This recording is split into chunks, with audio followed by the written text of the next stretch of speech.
Hello and welcome back to my channel. Caroline Marsh here, and I will continue talking about my journey and the property journey. I spent some time talking to you about being a passive investor or an active investor. Today I want to talk to you about the beginning of, yes, you want to become a property investor, you want to become an active or a passive investor. The question is why?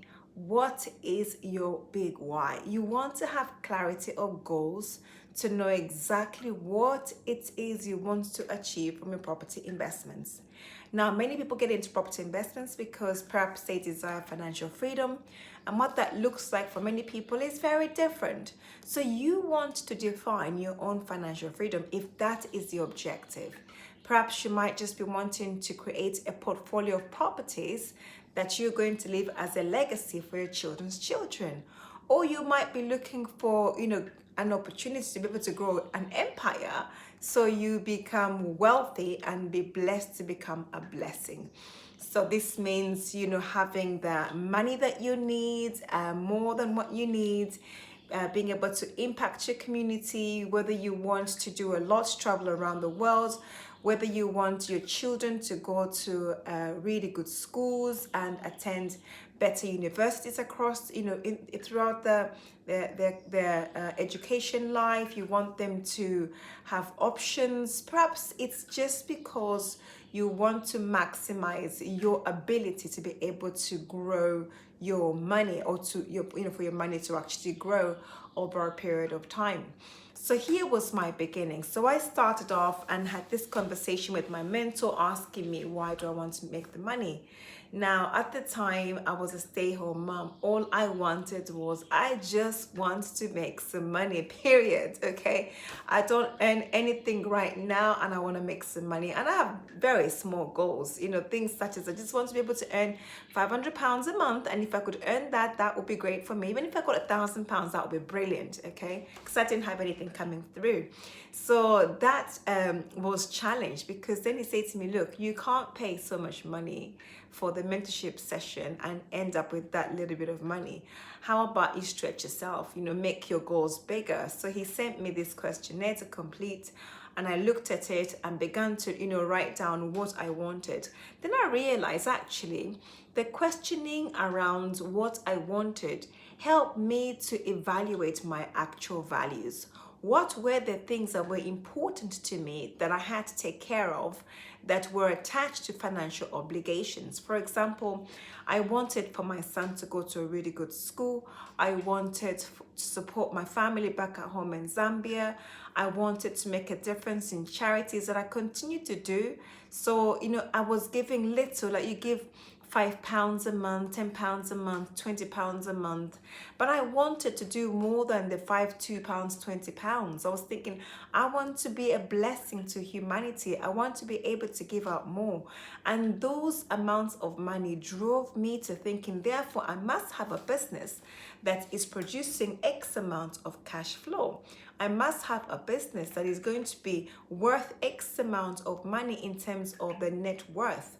So those became the things that I was going for. And I began to imagine, what if Aton gets that level of success?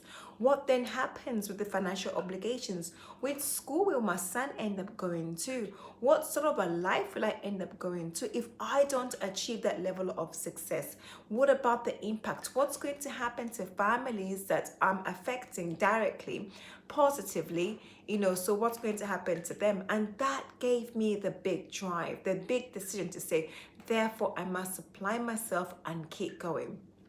Having done that, the goal was clear in terms of an amount. So you want to be clear. For some people, it's being able to replace your current income.